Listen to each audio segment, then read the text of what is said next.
We're very happy to be part of this conference, and we are thankful to your whole team making that effort in COVID-19 times to bring all these great guests together. And we are super delighted about our super great guests. And actually, we said pronouncing all names right, let's do that themselves. So let's do a short introduction by Ken, Anja, and Suj on themselves. Maybe we can start with you, Ken. Give us a Tokyo perspective. How's the current situation over there? And give us some insights. What are you doing and what is your mission? Yes, my name is Ken Masui. By the way, Masui means not tasting good. So it was a funny joke. Ken Masui, I am the CEO for a incubation center, a creative platform called Edgeof. We have 6 founders. From the TED community from the United States, from the little brother of SoftBank, Mr. Taizo Son. We have Mr. Daniel Goldman, who created the game SimCity.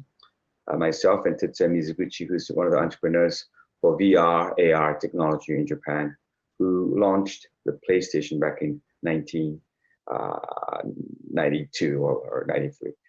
Japan, we just opened up. The COVID is very serious, of course, but we've managed to maintain a healthier condition. It's 7:28 at night. It was a sunny day. Disneyland Tokyo announced its opening, and the city is back in shape. We are still wearing a lot of masks and washing your hands and all that, but we are in central Shibuya, which is the central part of Tokyo. We host a lot of international communities, starting from the governments to startup communities to incubation to investors to professors. So we are a matching platform. So I want to share a lot of ideas from the Japanese point of view and Asian point of view of digital innovation and what's coming to Japan and what we have to offer to the world. Thank you. Thank you. So then let's switch to Anja Hendel in Stuttgart, I have learned. I thought Berlin, but I'm in Stuttgart today. Hello, Anja. It was too boring in Berlin as well.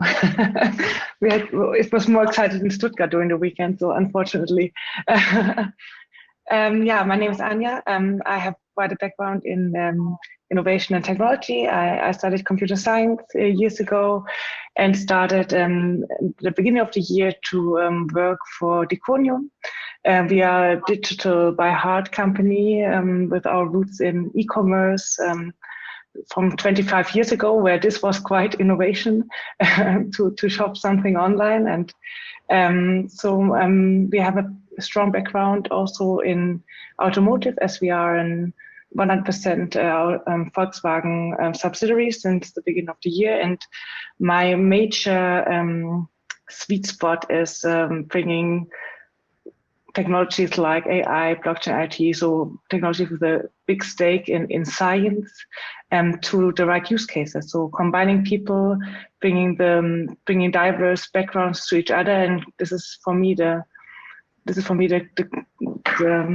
secret sauce where innovation is coming from, bringing people from user experience and people from technology together and make them create things which they could not create before. So I'm quite happy to discuss in this international group here how we can make this more often. Yeah, we're working on that. So thank you very much. Last one in the row is Suj from London. Suj, please give us some insights about you. Hi all. My name is Suj. I'm the director here at Digital Influx. Digital Influx is somewhat of a hybrid business. We started as an incubator project using recruitment. So we started off recruiting for UX designers, product managers, product designers, US researchers, anything to kind of help a website or app function. But essentially our long-term goal was to move into education technology. And we now offer, or we're about to offer, a 6-week program for children between the ages of 8 to 11 to learn the basics of design thinking and UX. And we are launching across 6 countries. So the UK, the US, Australia, India, Brazil, and Nigeria. We are launching in India first, and then acquiring the data from there to kind of improve the system across the rest of those countries. To promote it, we've been doing webinars from all around the world called Exploring Digital Evolution. So we did one in Los Angeles, one in New York, one in Australia, Brazil, and we did the final one in Paris. And it's basically talking about what's happening in your life because of COVID. Are you like okay? Are you losing the plot? How is technology adapting? How are people working within teams?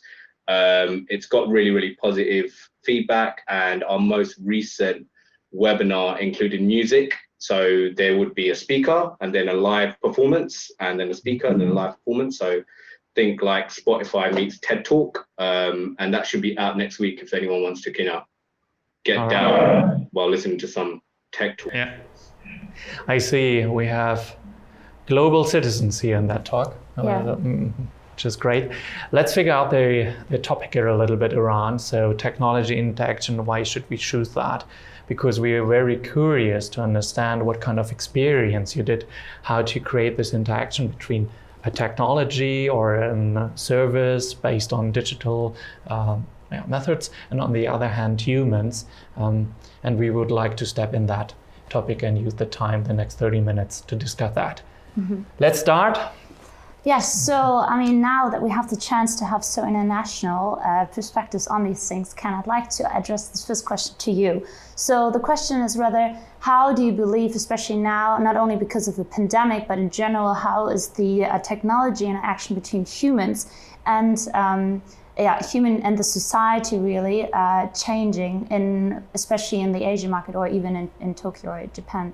Can you share with us some insights, some perspectives from you? Yeah, just broad, as you might have known, the Japanese are very much, we call ourselves a sararima. They commute on train, it's packed. Everybody is working very hard. And that's not going to happen anymore. The whole society, it was a game changer for us in a good way. People don't have to commute to Tokyo, and they can work from home, which never happened because Japanese companies used to micromanaging their employees. So that's a huge game changer. Yeah. And everybody now has more ability to work online. My friend who runs a digital company, they do a digital exchange for stock called a GMO. It's a huge Japanese internet stocks exchange company. They've closed their office. They had a huge office in Shibuya with probably 2,000 employees. They had a babysitting unit. They had a huge cafeteria. They were treating their employees in a very decent way, but they let go of that, and the profit of the company has never changed. So working online became something very natural. In Japan, you have to show up and, obey to your boss and, show your loyalty or your ambition to the staff. But that's not the norm anymore. Ken, when we looking to your startups you're hosting in Shibuya or other companies over there, is there any trend or is there something you see? Which kind of technologies are emerging currently to create a better interaction about or with technology and humans?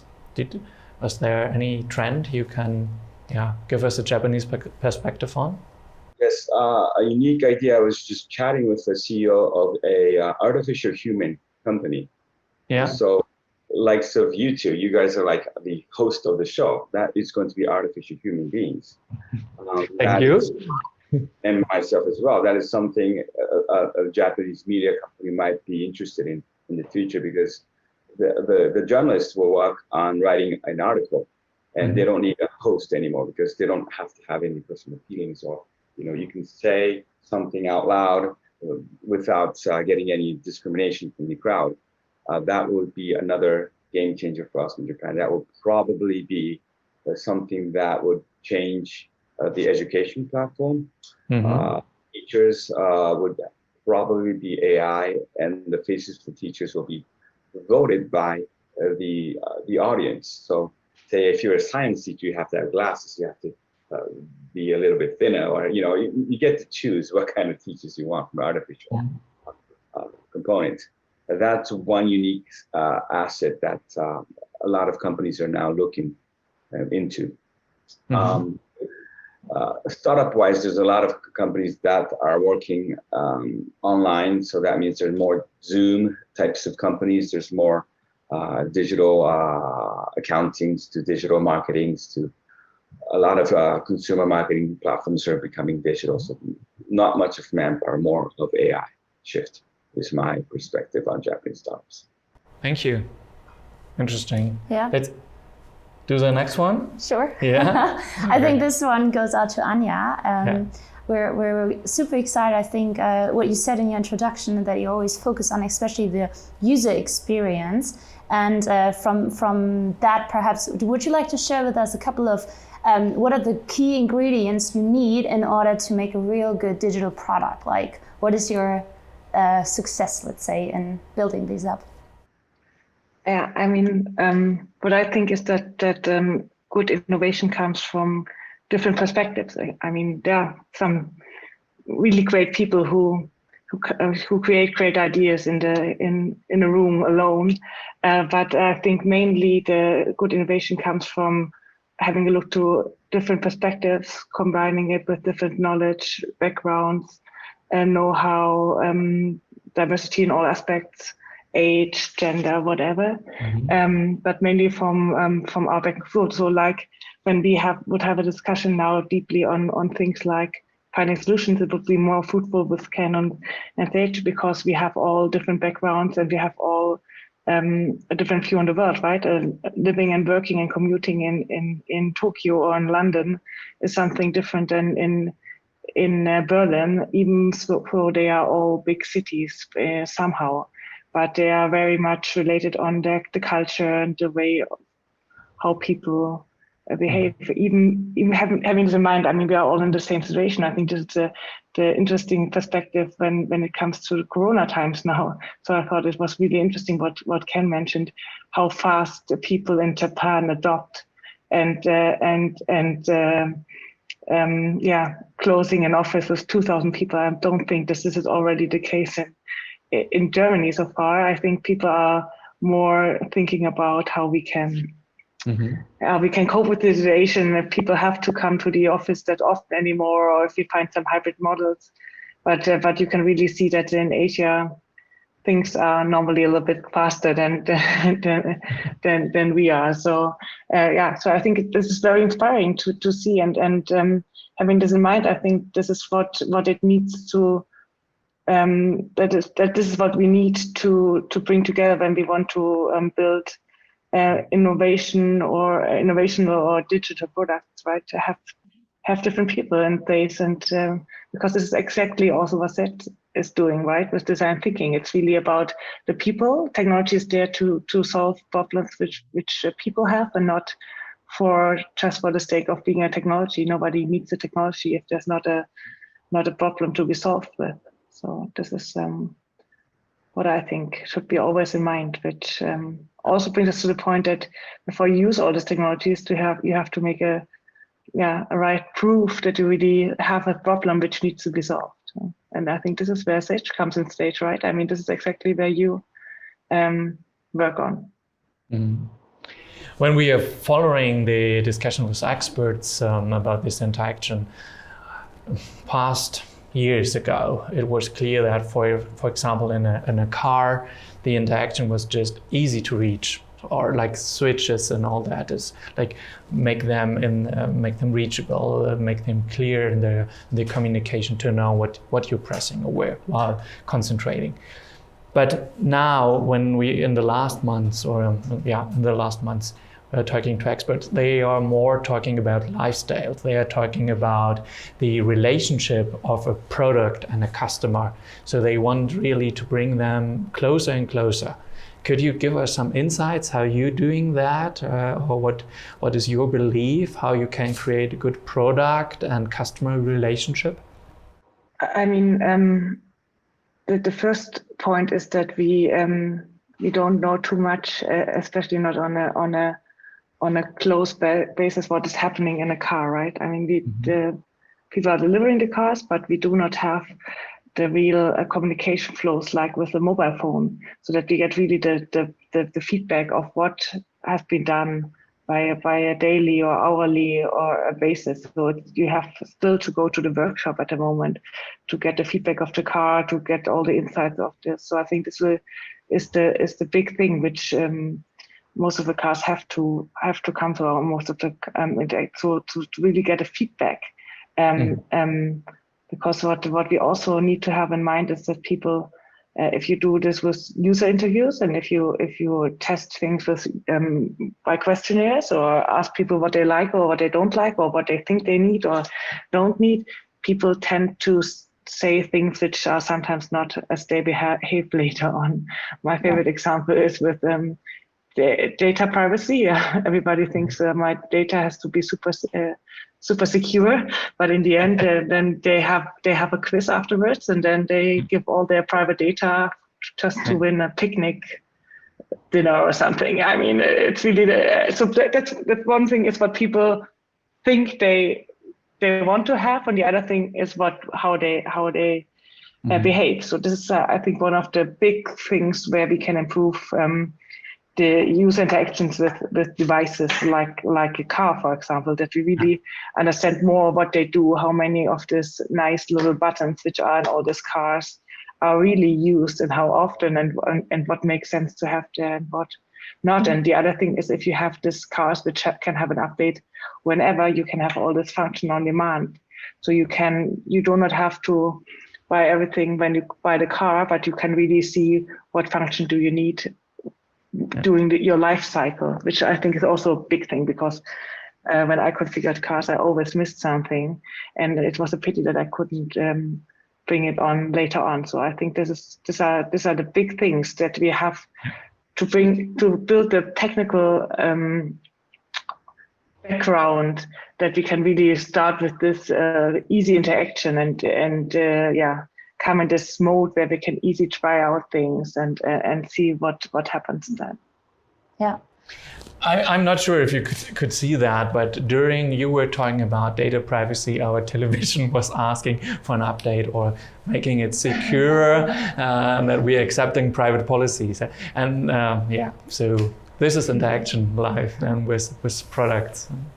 Okay. Anja, in regards to what you just said, that you want to get the feedback from your customers, I'd like to understand, when you build up a product, do you rather focus on qualitative interviews, what the customers expect they want, or do you also have hard KPIs that you can measure, like how often was, let's say, this button been used, and how often was, let's say, all the things you're thinking about in order to provide value to your customer? Do you also measure it, like which customer target group is using which feature, and then adjust the software accordingly, and how much is actually, let's say, how much do you put into the qualitative and the quantitative KPIs in order for you to further develop and bring new features on the market? I see a link to your work here. Sorry. Maybe you can help me with my current ventures. I think you are more an expert than I am, but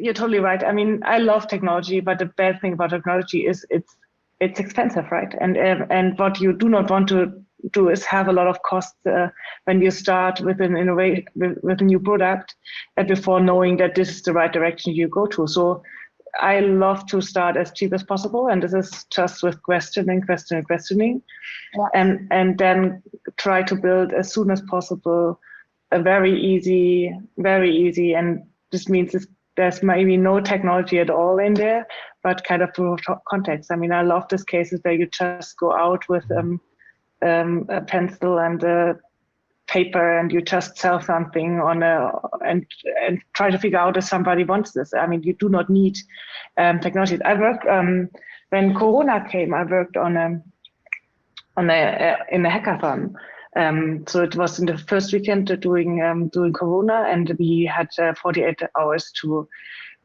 solve problems, and I went in a group, and I mean, what you need to know is that when we were on the first days of the lockdown, and there were all these little shop owners, for example, and they didn't know how to continue, and it's not so easy to set up and shop. I mean, we built an online shop on this hackathon in 48 hours, so it's easy, and there are also easy and good tools out there.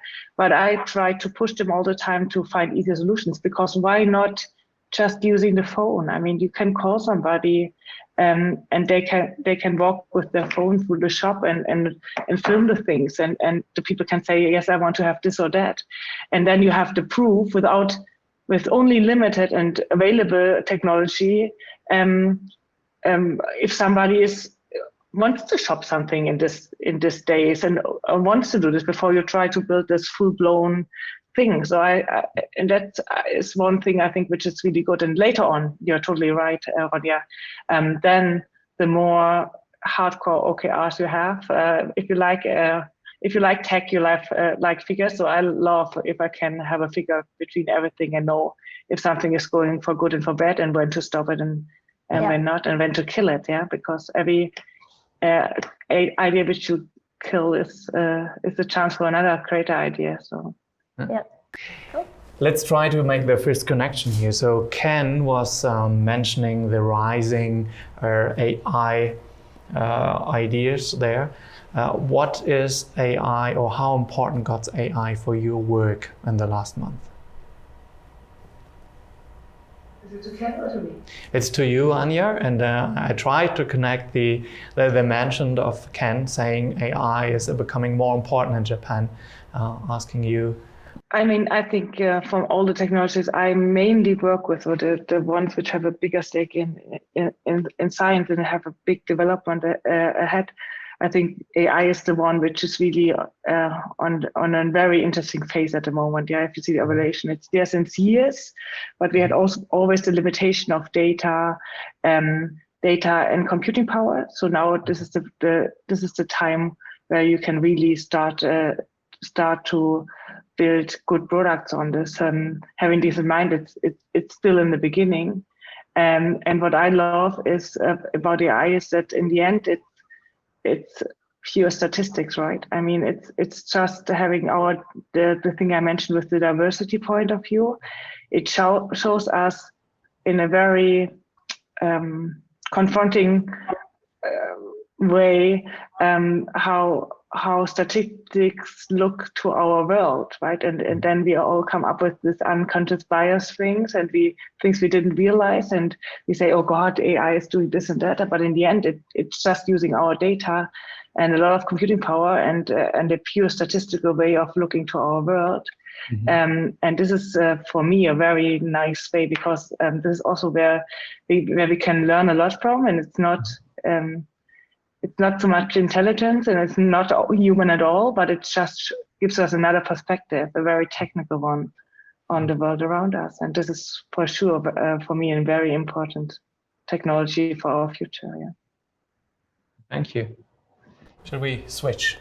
To Next Suj? one. Yes. Suj, we want to hear more about you now. So you said also you have a couple of use cases in your pocket about great customer engagement, and I think it's also about the little people. And Suj, we'd be interested in hearing more about how you use technology to help little kids do what. So please share with us.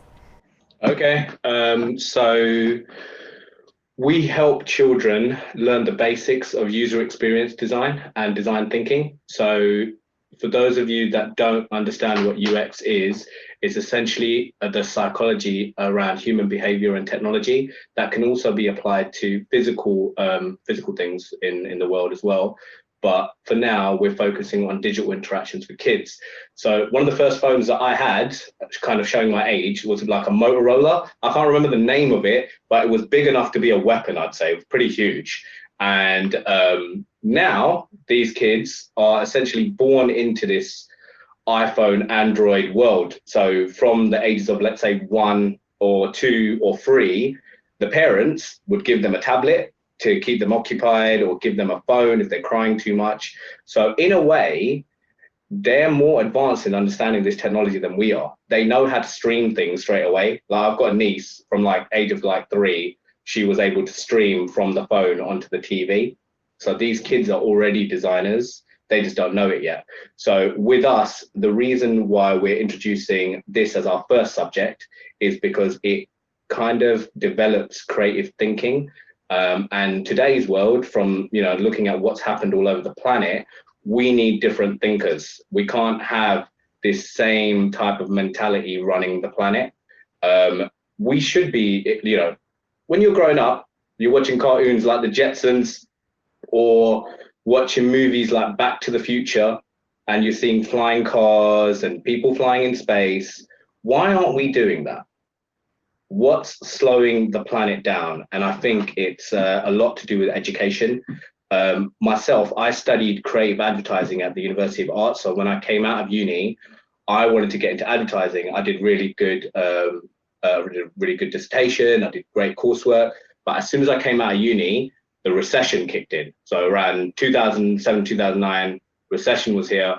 I came out of uni and I was screwed, basically, like most of the country. And I ended up getting into sales and recruitment, and ironically did really, really well, made quite good money. But I kind of used my degree for nothing until we started up a company, and I started realizing that I actually know quite a lot about marketing and advertising. And now we're at a point where we've got an element of the business which is focused on recruitment for design, but we're also looking at this from a more of a holistic way to look at education technology for kids. And the long-term goal is, what's the point of learning and getting a qualification or getting a degree? You can't get a job. So what we're doing is looking at different age groups leading up to adulthood. So we're starting with 5 to 8 to 11, then we're looking at teenagers, and then we're looking at young adults. So in this era where essentially people don't have a lot of money, right? So I had a webinar 2 weeks ago in Los Angeles, and some of the speakers were from Netflix. We had a speaker from Warner Brothers, and the backgrounds for their houses were amazing. Some people had like huge, massive gardens, and people were living very, very, very comfortably. But then I also like to have people that are from a completely different background. So contractors, people that aren't from senior companies. And one of the contractors was like, it's good if you've got like money and you're working for a company, but there are people dying dead on the street, because if you haven't got healthcare and you've got corona, what are the options? So for me, it's addressing those type of issues for kids. One of the key parts of design thinking is, or the first stage of design thinking is empathy. Can you understand how other people are feeling? So one of the tasks that we set to kids was we asked them to draw a playground, and in particular, draw a swing set. And we were like to them, how does it make you feel when you go on the swing? Give them all the colors and everything they want. How does it make you feel? Does it make you feel happy? Does it make you feel excited? Give all their emotions. And then the next step, we introduced a small child in a wheelchair, and we were like, how does this make you feel? To know that your friend or this girl can't go onto this swing set. They understood empathy just from that small example. They got it.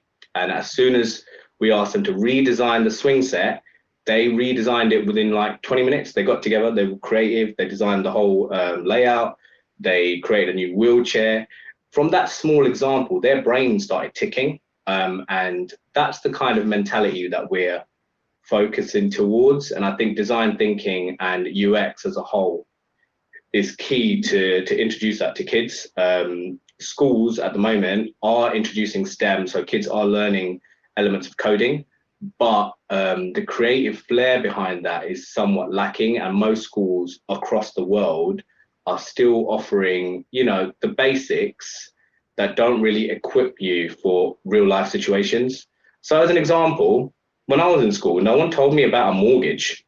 I didn't know what to do for that. I had to figure that out as I got older. Why don't they teach you that? Like real life scenarios. And technology as a whole right now is adapting to the situation that we're in. I think we're in somewhat of a revolution economically, socially, and technologically.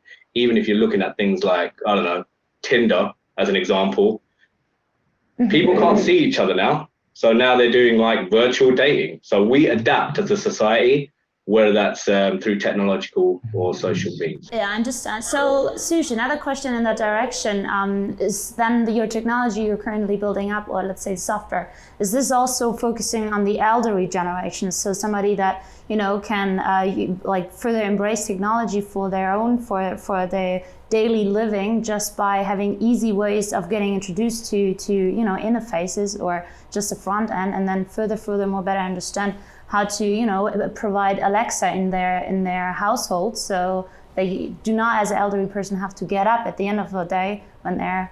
Well, that's if you're looking at things like if you're looking at Alexa, is this something you're focusing on as well?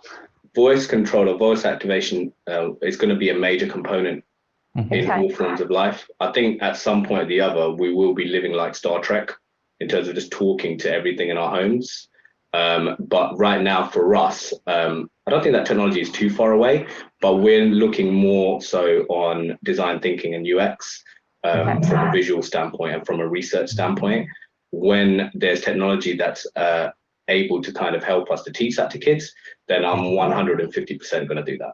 Yeah, thank you. So I'm very happy because you mentioned empathy now quite a lot of time. Tomorrow we have a panel on technology empathy with 3 guests, also international ones. So for everybody who's in today and have time tomorrow evening, you're welcome there as well. But let's switch back to Japan, to Ken.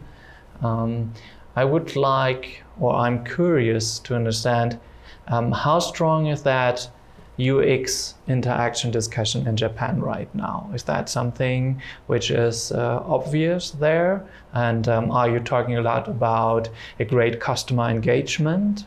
Or is that something which is just upcoming? Or have you done that maybe already in the last 5 years and you are up? I don't think I have the specialty to answer your question, but basically there's something very unique happening in Tokyo, in Shibuya. Yeah. The city of Shibuya is very, very different from other cities in Tokyo. We are open to gay marriage. We are open to innovation. There's most of the high-tech companies are based in Shibuya. And we have a consortium called Future Design Shibuya. And I am also the head of a tourism board of international of Shibuya, city of Shibuya. And what we did during the Corona was that, do you know the big crossing in front of the station in Shibuya? Sure. It's a very well-known worldwide, the scrambling crossing. Nobody was there during the Corona restrictions. The people had to stay home. Yeah. But what we did as a consortium with help from a mobile phone company is we invented Shibuya VR. So you get to walk around Shibuya. Your avatar gets to walk around Shibuya, and you get to meet and talk to celebrities. You get to go shopping. So there's more and more people that are traveling around Shibuya in a VR set. You go out in the city, there's nobody there. But if you go in, log into your website and say Shibuya VR, you have your own avatar, walking around that crossing, going to the supermarket or going to the department store, purchasing things. And that data will be, compiled or stocked into some digital marketing platform. So it's become something very strange. I don't know if I'm answering the right question to you. Just wanted to share this unique Corona shift of what we did as a consortium.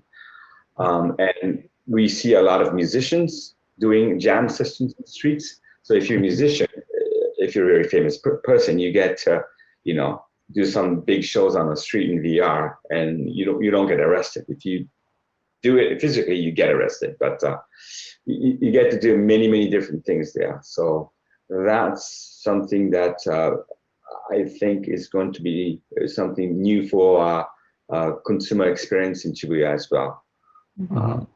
So maybe as time is running, last question to all 3 of you. do you believe that technology can help us to understand or to create a better future and a better society we're living in as we are now in? Is that a great chance for us? I don't think this technology is good or bad. I mean, it's nothing. It's just a tool, and every tool can be a weapon. So when we use it for good and when we work hard to use it for good, obviously it can help us. That's what technology is for. But it's not that with technology something comes for good per default. So it's in the end up to us, and we should use all the technologies and all the tools we have to create a better world out of it. But it's nothing which comes automatically with the technology.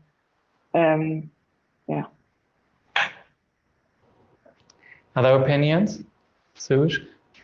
Yeah, as long as we're able to innovate for the positive and not the negative, I think technology can be used for good. I mean, look, we're adapting right now, right?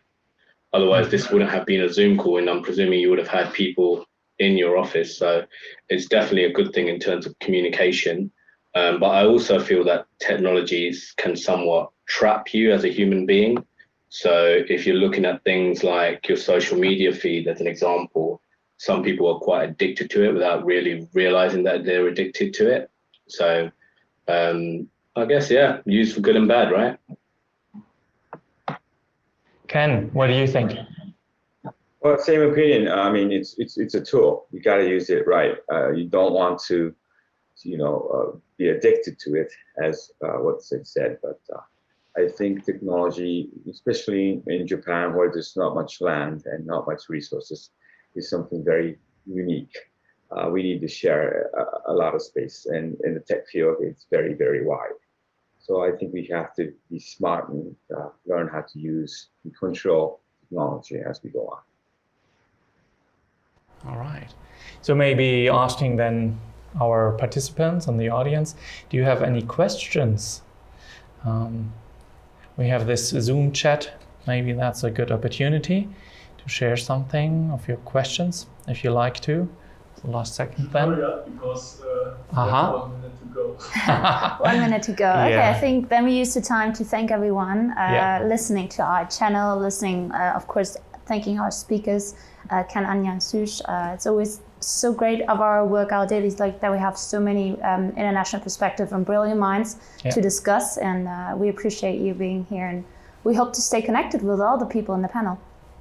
Yes, so let's say stay healthy and of course stay tuned to the upcoming startup pitches, which are next on the agenda, I think so. Yeah, and stay awesome. Yeah.